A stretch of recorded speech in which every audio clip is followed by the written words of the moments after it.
and welcome back to my YouTube channel. Thank you for joining me. On this channel we talk about arachnoiditis, CSF leaks and CSF pressure and flow issues from my experience and my story. If you haven't seen my story summary video, then I will share it in the information below, because that will give you some idea of my story over the past nearly 7.5 years since I fell off a ladder and sustained a spinal fluid leak and arachnoiditis.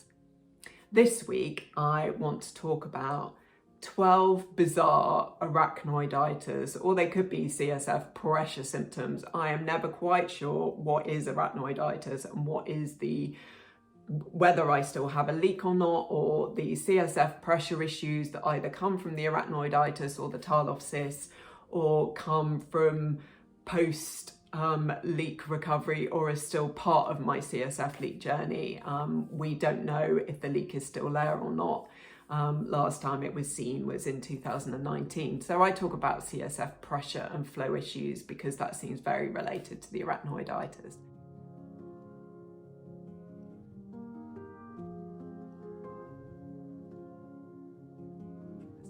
But first, I just want to update you on how things have been over the past couple of months since I made my last video.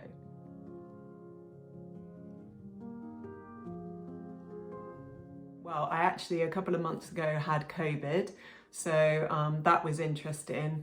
I've always been a bit bothered about how I would react to COVID. Now, I've had 3 vaccines, so I had 2 vaccines and a booster.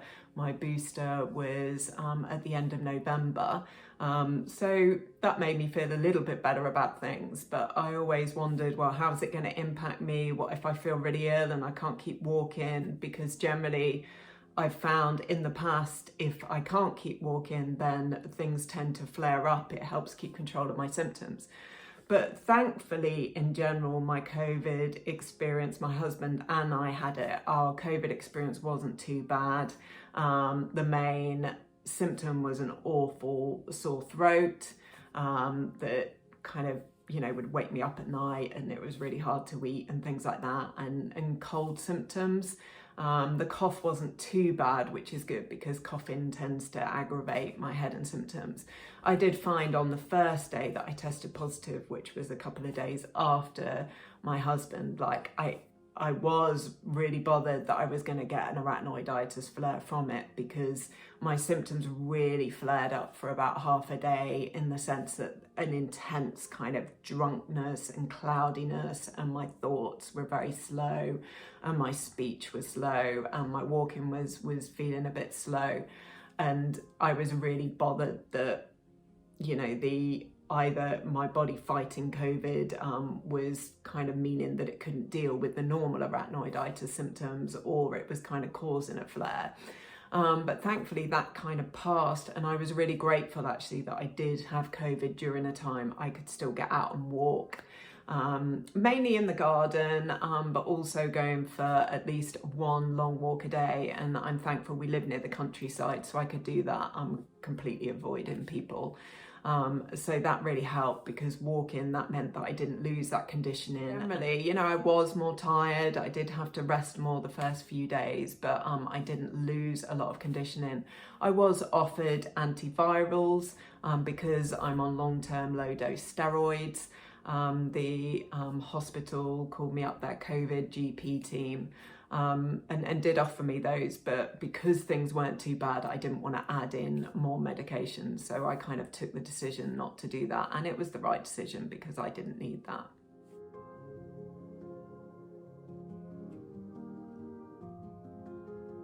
So then over the past kind of few weeks, I'm really thankful to say that as a family, we've been on holiday over the Easter holidays to Mallorca, which is an island off the coast of Spain. And we decided to go over Easter because I'm not good in really hot weather. So we wanted to go abroad somewhere different and somewhere hot. but that wasn't too hot. So the climate was good. It was like an English summer. It was kind of late teens, early 20s, which suited us. I think the kids would have preferred it to be a bit hotter, but we did get some good days. so they could kind of be on the beach. And I was just so grateful to be there, because even 2 years ago, before the arachnoiditis diagnosis, I had over a year where I could only be upright at the most 2, 3, sometimes 4 hours, but normally between 1 and 2 hours really, and then I'd have to rest lying down for at least 1 to 2 hours. And the thought then of going abroad or flying was impossible. So during that time I really had to give that up, you know, as, you know, just let go of that, let go of the thought of ever being able to travel abroad again, or even be able to go far in this country again. So that was a real blessing. I was concerned about the flight because when I went to Italy in 2019, which was the last time I went east of 2019, I felt really, really unwell on the ascent. It really affected my pressure and made me feel really ill. This time the ascent was okay. As I'll get into in this video, my seating position really was important, and learning how to manage it to make the flight a bit better. But I did find the descent, the landing, as particularly on the way, because the weather wasn't so good in Mallorca that day. There was a lot of turbulence and a lot of shaking about, and I felt really, really ill. It was a really long landing, and I felt very, very nauseous and had a lot of pressure in my head and spine, and by then I'd been sitting down too long. But as soon as we landed and I could walk, I was fine. And then that day, you know, I did 25,000 steps in all, because it was an early flight, so we reached Palma quite early, and we were having a few days in Palma, so we walked around. So, you know, I did incredibly well over the holiday, lots of walking, lots of moving around, but lots of resting, lying down in the afternoon and evening. Moving forward, we're going to look at these 12 bizarre symptoms. Now, I decided to do this video because I just think a lot of the symptoms that I experience day to day are quite bizarre. And over the years, even though being diagnosed with a spinal CSF leak explained some of them, there were many that could not be explained. And we just didn't really understand. You could sometimes kind of come up with theories, but the arachnoiditis explains it a lot better, as well as understanding the CSF leak and CSF pressure issues. So here we go. Number 1, I have felt drunk for 7 years. So this takes a bit of explaining, because if I feel drunk, how can I drive? How can I do stuff, you know? And what I mean by that is just different levels of a drunk feeling, a spacey, foggy equilibrium. It was one of the first major symptoms that I noticed within kind of 48 hours of my original fall, was this, it's a dizziness, but it's not a dizziness for me in that things move around. It's not a vertigo where things are spinning. It's just a dreaminess. And that has never left me since my accident, since the initial symptoms came on. Saying that, it does improve at times. So over the past 7 years, when my accident first happened, when I have flares, when things are particularly bad, the drunkenness is acute. You feel so distant and so strange, and I'm very, very delayed in my answers. My speech is slurred, and you know, my walking is awful. It can also come as a kind of a slightly blurry vision. When things are really bad and I flare, I literally have to hold on to things to get around. Number 2, I usually feel weird. So this relates to this drunk feeling. For the past 7 years, nearly 7.5 years since my accident, every single day, if you compare it to how I used to feel, I feel weird. So it's, again, this feeling of drunkenness. The other sensation is a constant pressure and fullness in my head, in my neck, behind my eyes, and then kind of the tension and generalized pain in my nervous system and through my spine and into my legs. My last hospital inpatient stay in July 2020, when we first started looking into the arachnoiditis diagnosis, when my symptoms exploded, I can remember just saying to people, I feel weird. And it's obviously when I'm not in a flare, and I'm doing very well at the moment for me, but I still feel weird. But it's not as weird as when I'm in a flare. It's like a bubbly feeling all over your body, and you feel detached, and everything's slow, and there's kind of a heaviness, and the pressure's worse. But it's always there. I feel weird, you know, so I never feel normal. I feel closer to normal than kind of when I'm stuck in bed in a horrendous flare, but I never feel normal. I feel weird. Number 3, I have constantly this feeling of stiffness, stuckness, and pulling in my neck and in my spine. So I tried to describe this before, a kind of a pulling. I can just feel it now. It's getting bad now because I'm sitting down. But I decided, like last time, to start the video sitting down. So it's kind of a pulling here and a pulling up from the bottom, and just a stiffness, and just everything is getting tense. And actually my legs are beginning to kind of go numb really and tingly because I'm sitting down. Now, is the sitting down thing, well, it's definitely related to the arachnoiditis, and I do believe that I've got I've got some nerve clumping that they've seen on scans. So, you know, and I think, you know, that there is probably some mild adhesions there. So, you know, there's that stuck feeling. But it could also be related to the Tarlov cyst, you know, like, is it I'm better when I move forward? So is it that, you know, the Tarlov cyst, I'm not sitting on there? Or I think it's partly due to where the the pressure is on my spine. It's worse. Number 4, sitting down aggravates all my symptoms and makes my legs go tingly, and then they go numb, which is happening at the moment. So I thought I'd start this video, and as we talked about this, it's easier sometimes to talk about when it's happening. So at the moment, my legs are going numb and kind of tingly, and if I leave it too long, then it'll be really hard when I get up to, you know, I have to walk around for a bit to kind of get them moving and things, which I'll do in a minute, probably after this point. But sitting aggravates my symptoms after a while. It's like at the moment, the drunk feeling, the weird feeling is increasing. It is getting worse. I've been sitting down about 20 minutes now. I can sit down for a bit longer, particularly if I'm leaning forward for some reason. Leaning forward helps, and particularly if I'm at a table like I'm eating and I can lean forward and rest my arms on the table, it somehow seems to take some of the pressure off my spine and releases a bit of the pulling. But again, I can only do that for so long. So I do get agitated after a while. I am thankful that I can sit down if I need to, like on the flight.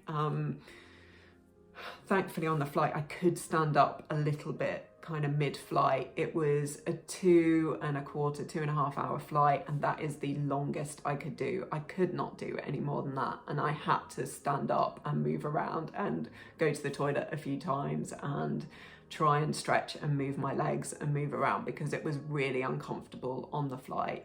And it is in the car, and all this kind of gets worse. I then, as I spoke about before, it's really strange, but my head kind of fills with pressure, and then I get really, really yawny and sleepy.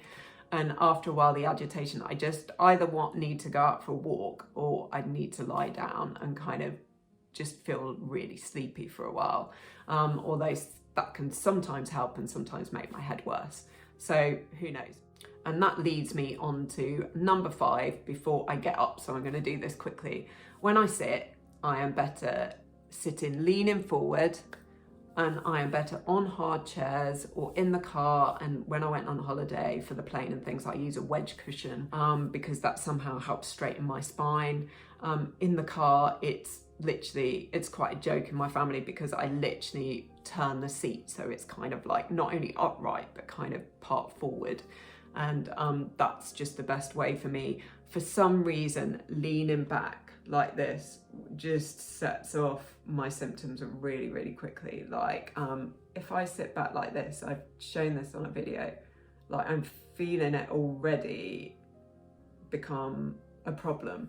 And like my brain's beginning to not be able to focus properly.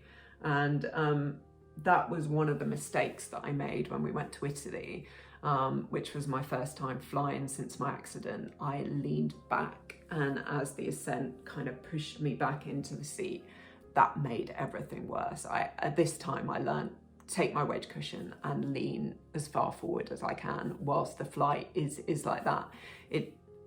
Because of that, I'm worse going up hills, driving up hills, parking on hills. You know, I just want to get out the car as soon as possible. This all makes car journeys hard, long car journeys. And as I spoke about with the plane and the car, I mean, I always used to get travel sickness when I was younger. I often, you know, would feel really sick in the back of the car, but it's got worse since I've been ill. That even short car journeys, particularly if there's bends and hills and things like that, I can often feel really, really sick, as well as having this problem with my head and the pressure in my head. Right, I am going to have to stand up because this is really painful and uncomfortable now in the bottom of my spine particularly, and in the back of my head, and it's kind of my eyes are just getting a bit blurry and my brain's not working properly. So I am going to go for a walk around, and then we will start again in another position.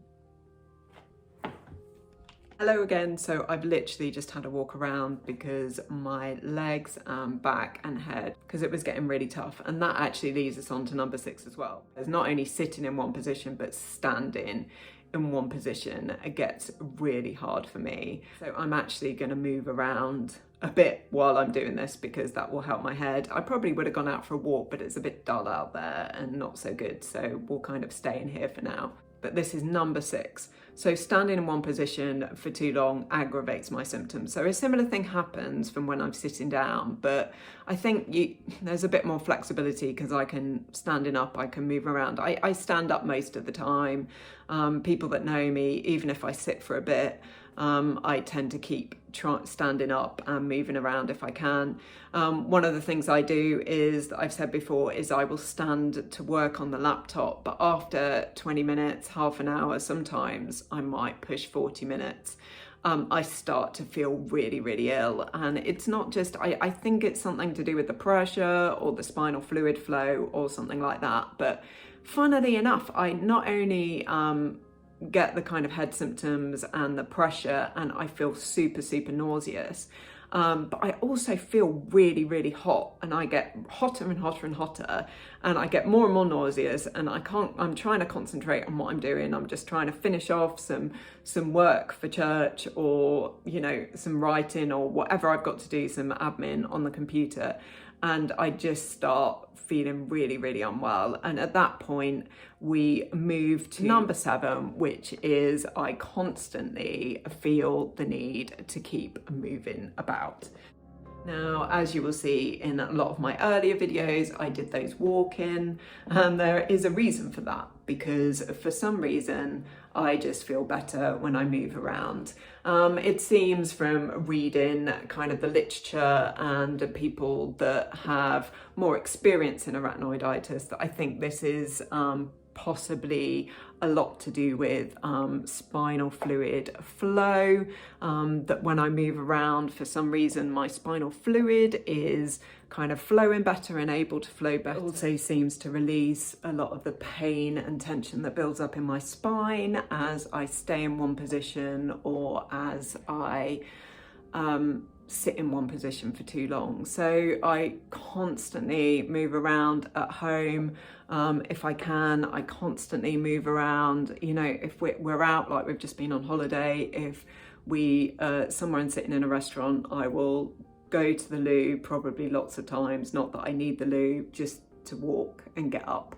I will try and stand and move around, and then towards the end of the meal, I'll normally just go off for a walk, because I just can't stay. It's just too hard staying in that position. As I've said before, I get really, really agitated, and you know, it's a physical sensation, the agitation, and it's not an anxiety, mental anxiety. It's a literally my body, just the pain and the pressure and this weird feeling. The pain is often, and the pressure and things, it's weird, you know, like it's not, you can't really explain it. It's a pain, it's a tension, it's a pressure, it's a burning sensation.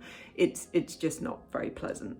So moving around a lot and walking a lot helps that, which works when I'm not in a flare. But if I'm in a flare, then I want to move around, but I'm often not able to move around. But thankfully, I haven't had a flare for a long time. Number 8 is that I regularly, well, pretty much every night, get headaches in the night or when I wake up in the morning. So my normal thing in waking up in the morning is that I feel I have a headache, I feel sick sometimes, but the headache's just really intense and I just feel ill and groggy, and I either desperately want to get back to sleep or like this morning, I just had to get up. I normally, you know, my normal kind of get up time is about 7 o'clock, but this morning I wake up just before 6 and I managed to lie in bed, you know, because no one wants to jump out of bed in the morning. Well, most people don't want to jump out of bed in the morning, but I managed to lie down till about 20 past 6, and then I just felt so unwell, I just had to get up. And as I get up and move around, it does improve. So I think it's probably a pressure issue, and that my pressure is too high at night, because it can happen if I lie down too much in the day. That happens, it gets worse. That's one of the reasons I tend to only lie down kind of late afternoon and into the evening. And I have to often break that up, because if I lie down for too long, I can develop a headache. Which is a high pressure symptom. So I assume it's linked to that, and is another sign of how my CSF pressure is not regulated very well. Number 9, my skin often has a crawling sensation. I would call it more pins and needles, especially in my legs and my feet. And that gets worse if I'm sitting down for a while or standing in one position, but I can have it lying down as well. But what's interesting is when I first started looking into arachnoiditis, one of the things that I couldn't relate to was people saying that it's like bugs crawling on you or water dripping down you. Literally, that people kind of think, oh, have I got water dripping down me or bugs kind of crawling on my skin? Now, I've never had that, in the sense that I've never thought, oh, could I have bugs kind of crawling on me? I had a bit of the water sensation when I was in the major flare in hospital when we were first looking into it, and I was wondering if my bladder was leaking or not, and I think sometimes that was just a sensation rather than it was actually leaking, but I think there might have been a bit of leakage too. But generally, I haven't had this kind of feeling of water running down my legs, but I totally have the crawling pins and needles. So it just crawls, just pins and needles moving around the whole time. And as I sit down for a while or stand in one position, my legs can begin to go numb, and that crawling gets worse, and I need to move around, and that does help it. I can have it sometimes after a long walk as well. It's often there, but very faintly, but that gets acutely bad in a flare. Number 10 is a funny one that I did mention once before when I was in hospital having one of my IV steroid treatments back in January last year, which was the last time I had it. And this is going for a wee, like literally just going for a wee, and that it makes my head and often my back worse, and sitting on the loo for very long at all, so if I need to go to the other type of toilet, will quickly make my legs and my feet go numb and tingly. Like, it was particularly bad this morning when I needed to go to the toilet, and I was sitting on it a little while, and literally my legs just pins and needles and numb, but quite quickly. I don't really remember it. Maybe, you know, before I got ill, you know, occasionally if you sat on the loo for ages, you might get something, but not like this. It's like very consistent and every time. But literally going for a wee, when things are bad, it literally feels like I'm weeing out spinal fluid. It's that change in my head is immediate and obvious. Like, you literally go for a wee and you just feel as if, you know, there's a pressure change in my head instantly. I feel it in my head and the back of my neck. I feel it behind my eyes. I feel that pressure change. Now, for a while, I assumed, myself and my neurologist kind of discussed it when we thought it was to do with the spinal fluid leak, and it still may be related to that I would maybe just lose some spinal fluid, or the tamponade from my bladder kind of suddenly shrinking might let some spinal fluid out, or whatever it is. I think it's probably more related to the arachnoiditis and maybe to do with that kind of area, and maybe if there's an adhesive area where my dura is compromised, that I do kind of seep spinal fluid out of it, or it's to do with a kind of a high pressure intracranial pressure surge, which again links into my next point, which is number 11, which is my head is very, and I mean very, super hypersensitive to any ICP, which is intracranial pressure changes. This is, everybody has pressure and intracranial pressure, and normal people might kind of sense that if they're like blowing up a balloon, or, you know, really straining, that you kind of feel a little bit lightheaded or a bit dizzy. Now for me, it's just, it is acutely sensitive. So the minute I remotely strain or bend or lift something a little bit heavy, or hold something that's a bit heavier, or anything that's kind of, they call it Valsalva movement, you know, any straining will instantly, I will get a reaction in my head. It's instant, and it takes a while to kind of settle down once it happens. So even with carrying bags, funnily enough, it's worse if I carry bags kind of with my arms down. So I just have one shopping bag, and I go around the shop and I put the stuff. I can't carry baskets because they're awkward and heavy. So I just have my bag, and I just put things in the bag, and then I pay, and then I carry that one bag. I can't push trolleys or anything like that. So as long as I'm just holding that one bag, I can tolerate now a reasonable weight, but it just has to be one bag, because I can't carry more than one thing kind of with my arms down. As I said, on a plane, my head's hypersensitive going up hills, laughing, crying, raising my voice, shouting, speaking for a while, stress, anything is just aggravates my symptoms. Walking too fast, you know, I have to get that right balance. It's just hypersensitive. And finally, number 12, my eyes and my brain are hypersensitive to bright lights, moving images, flashing lights is one of my worst. Around Christmas time, it's at our church at Christmas at first, they had these lights at the front on flashing, and literally I couldn't look at the stage the whole service. I was literally like this, kind of upstairs. We've got a balcony upstairs in the balcony, and I literally had to sit the other way. To look at flashing lights makes me feel acutely unwell.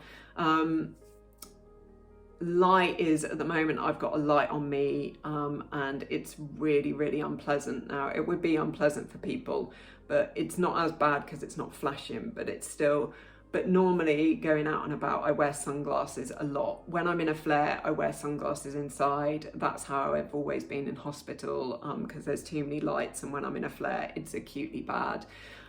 It's just the hyperstimulation of, as well, like fast images on a TV or things kind of moving around. Literally, if someone is in my view and they're doing exercises, like my husband has got a bad back, so he does some Pilates, or if he's warming up before a run, I just have to say, can you not do that in my view, because any repetitive moment, it really does make me feel sick, it makes me feel ill, and I quickly lose concentration. So there's just a hypersensitivity to things. So there we go, there's 12 of what I call bizarre symptoms. They're bizarre to me because they're weird and they're strange. They are my normal, but compared to how I used to feel, how my head and my body used to feel, I've never felt normal. I feel weird every day, and my life is all about learning how to manage that. So I've been standing again in one position, so I am going to turn this off and I am going to go for a walk around before I do anything else. Thank you again so much for being part of this, for watching my videos, for reading my blogs, for commenting, for encouraging me, for getting in touch. I try and reply to your comments and try to get back to you when I can. Please do share your experiences. Do you have any of these bizarre symptoms? Do you have other bizarre symptoms? Please do share it in the comments so other people might not feel so weird.